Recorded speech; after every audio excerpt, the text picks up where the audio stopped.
रामपुर नाम के गांव में रमेश नाम का आदमी रहा करता था। उसको सीमा नाम की बेटी थी। बेटी दिखने में बड़ी खूबसूरत और होशियार थी।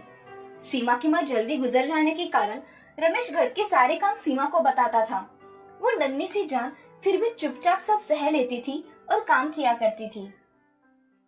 रमेश को दारू की बहुत बुरी लत लग जाती है और वो हमेशा नशे में धुत रहता है। अपनी बेटी से काम करवाता है। सीमा एक दिन किताब पढ़ रही थी, तभी रमेश घर आया और उसने सीमा से कहा, हे सीमा, तुमने खाने में क्या बनाया है? बापू, मैंने खाने में दाल चावल बनाया है, अभी परोस दूं? सीमा, तुम्हें और कुछ बनाना नहीं आता? कुछ दिनों बाद ससुराल जाओगी तो मेरा नाक कटवाओगी क्या? मुझे जल्दी शादी नहीं करनी बापू, मुझे पढ़ना है। पढ़ के तू क्या करेगी? बापू, मैं पढ़ लिख कर तुम्हारा नाम रोशन करूंगी।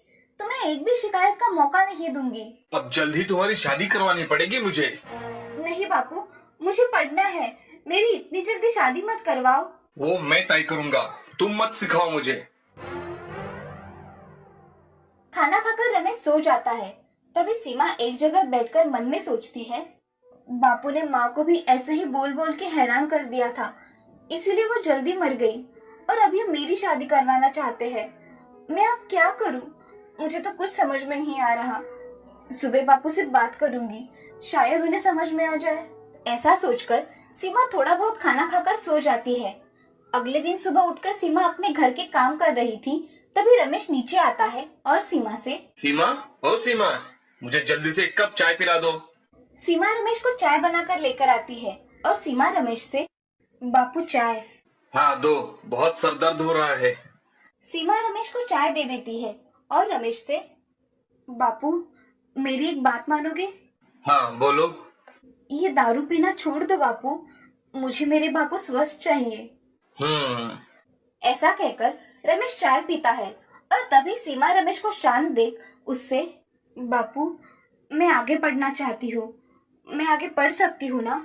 तुझे कल समझाया वो तेरे समझ में नहीं आया क्या? कुल की लड़कियां घर का कामकाज करती है, ना कि बाहर का काम, समझी? चुपचाप से ये पढ़ाई छोड़ दे, वरना मैं तेरी सारी किताबें जला दूंगा। ऐसा कहकर रमेश वहाँ से जाने के लिए निकलता है।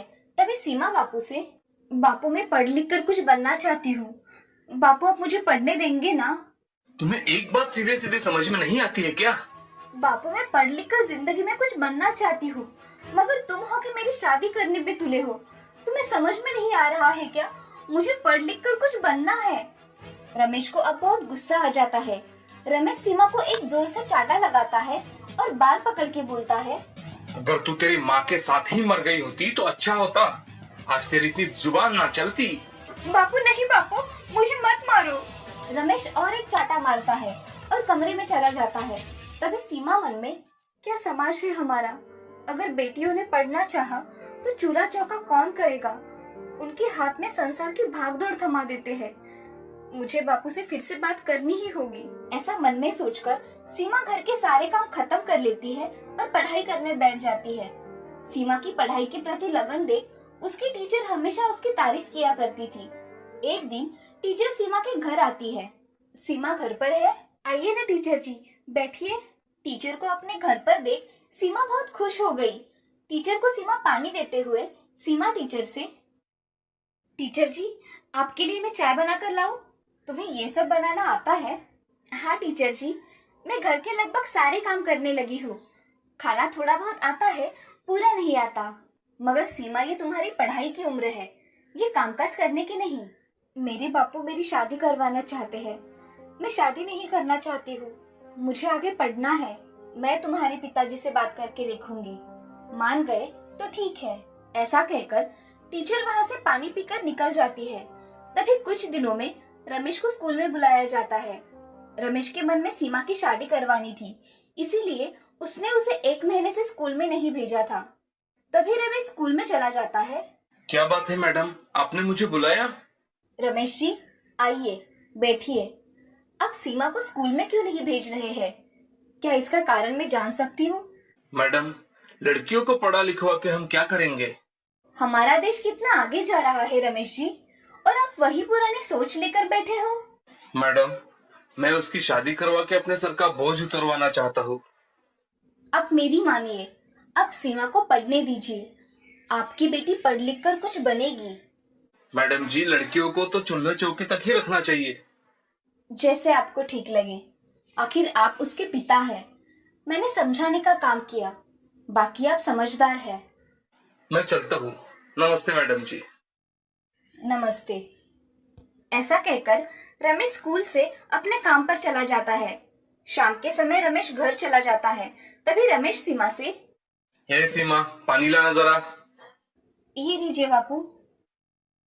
तुम्हारे टीचर ने मुझे आज स्कूल में बुलवाया था। बहुत बकबक कर रही थी, मैंने उसे चुप ही करा दिया। मेरी बेटी है, मैं जो चाहे वो करूँ। सीमा अब समझ गई थी कि रमेश को टीचर ने सीमा को पढ़ाई करने के लिए स्कूल में भेजो, ये बताने के लिए बुलवाया था।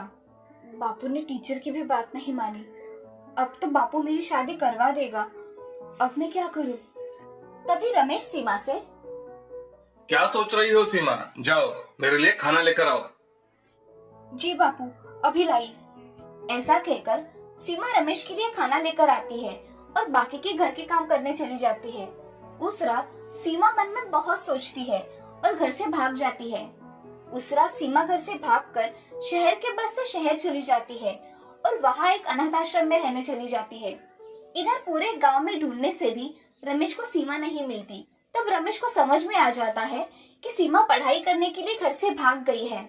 रमेश मन में, ये सीमा को कितना समझाया, मगर उसने मेरी एक नहीं मानी और अब भाग गई। वैसे अच्छा ही हुआ, मेरी मुसीबत तो चली गई। ऐसा कहकर रमेश अब आराम से जिंदगी गुजार रहा था। अब ऐसे ही कुछ साल बीत जाते हैं। इन कुछ सालों में सीमा डॉक्टर बन गई थी और अपना काम बहुत अच्छी तरह से कर रही थी। एक दिन रमेश को दिल का दौरा पड़ता है। उसके पड़ोसी उसे अस्पताल में लेकर चले जाते हैं। अस्पताल में जाने के बाद उसका ऑपरेशन करवाना था, इसीलिए उसके रिश्तेदारों को बुलाया गया, मगर उसका कोई रिश्तेदार ना होने के कारण उसके पास कोई नहीं था। उसका एक दोस्त शिवा ही था। शिवा डॉक्टर से, डॉक्टर, इनका ऑपरेशन करवाना पड़ेगा तो खर्चा कितना आएगा? लगभग 5 लाख तक खर्चा आएगा। आप पैसों का इंतजाम करके रखिए। मैं इसका दोस्त हूँ डॉक्टर, मेरे पास इतने पैसे नहीं हैं। मैं क्या करूँ? एक काम करिए, आप इन्हें लेकर शहर चले जाइए। शहर में सरकारी अस्पताल में इनका फ्री में इलाज हो जाएगा। धन्यवाद डॉक्टर साहब जी। ऐसा कहकर शिवा तुरंत रमेश को शहर में ले जाता है। उस अस्पताल में सीमा डॉक्टर थी, वो अपना काम कर रही थी। तभी उसके सामने उसके बापू दिखाई दिए और उन्हें उस हालत में देख उसे रोना आया। उसने खुद को संभाला और उनका ऑपरेशन करने के लिए ले लिया। कुछ घंटों बाद उनका ऑपरेशन सक्सेसफुल हुआ और रमेश को बाहर लेकर आए तो शिवा सीमा के आगे हाथ जोड़कर कह रहा था, डॉक्टर साहब, आपकी वजह से मेरा दोस्त सही सलामत है। आपका बहुत बहुत शुक्रिया। चाचा जी, अपनों का कोई शुक्रिया करता है क्या? मैं कुछ समझा नहीं। मैं सीमा हूँ चाचा। शिवा को सीमा को डॉक्टर बने देख बहुत खुशी हुई और उसने उसे गले लगा लिया। अब रमेश को जनरल वार्ड में शिफ्ट करने के बाद रमेश के लिए हर रोज खाना सीमा ही लाती थी। एक दिन रमेश सीमा से, ये खाना जैसे कहीं खाया हुआ लगता है, कहाँ वो समझ नहीं आ रहा। होगा कहीं पर खाया। लड़की को चूल्हा चौका आना चाहिए ना बापू। तुम कौन हो? और मैं तुम्हारा बापू नहीं हूँ। हाँ बापू, तुमने कब मुझे तुम्हारी बेटी माना? तुम सीमा हो?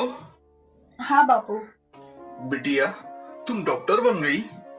हाँ बापू, मैं पढ़ाई करके डॉक्टर बन गई हूँ और आपका ऑपरेशन भी मैंने करवाया है। सीमा, मैं तुम्हारे लिए आज बहुत खुश हूँ। बापू, तुम मेरी शादी करवा के मेरा बोझ उतारना चाहते थे, इसीलिए मैं घर से भाग गई और आज डॉक्टर बन पाई हूँ। बेटी, मुझसे बहुत बड़ी गलती हो गई, मुझे माफ कर दो बेटी। मुझे मेरी गलती सुधारनी है, कृपया मुझे माफ कर दो। ऐसा कहकर रमेश फूट फूट कर रोने लगा। उसे देख सीमा के आंखों में आंसू आ गए और सीमा ने उन्हें शांत करवाया और उनके गले लग गई। ये सब देख शिवा भी बहुत खुश हो गया। अब रमेश का स्वभाव बहुत बदल गया था। अब रमेश को अपनी बेटी पर गर्व महसूस हो रहा था। तभी रमेश शिवा से, देखा शिवा, मेरी बेटी डॉक्टर बन गई, इसने मेरा नाम रोशन कर दिया। मैं बहुत खुश हूँ। हाँ रमेश, सच में सीमा ने तुम्हारा नाम रोशन किया है। अब कुछ दिनों में रमेश की अस्पताल से छुट्टी हो जाती है और अब रमेश और सीमा खुशी खुशी एक साथ रहने लगे थे। अब रमेश को पता चला था कि बेटा और बेटी का दर्जा एक जैसा ही होता है, उनमें कोई कम या ज्यादा नहीं होता। लड़कियों को समान दर्जा मिलना चाहिए, उन्हें भी खुद की जिंदगी जीने का पूरा हक है और उन पर कोई जोर जबरदस्ती नहीं करनी चाहिए।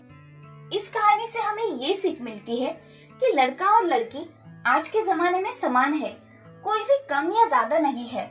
लड़का और लड़की ये भेद छोड़ के उनको अच्छी शिक्षा कैसी दी जाए ये सोचना चाहिए और उन्हें खुद के पैरों पर खड़े होने के लिए मदद करनी चाहिए।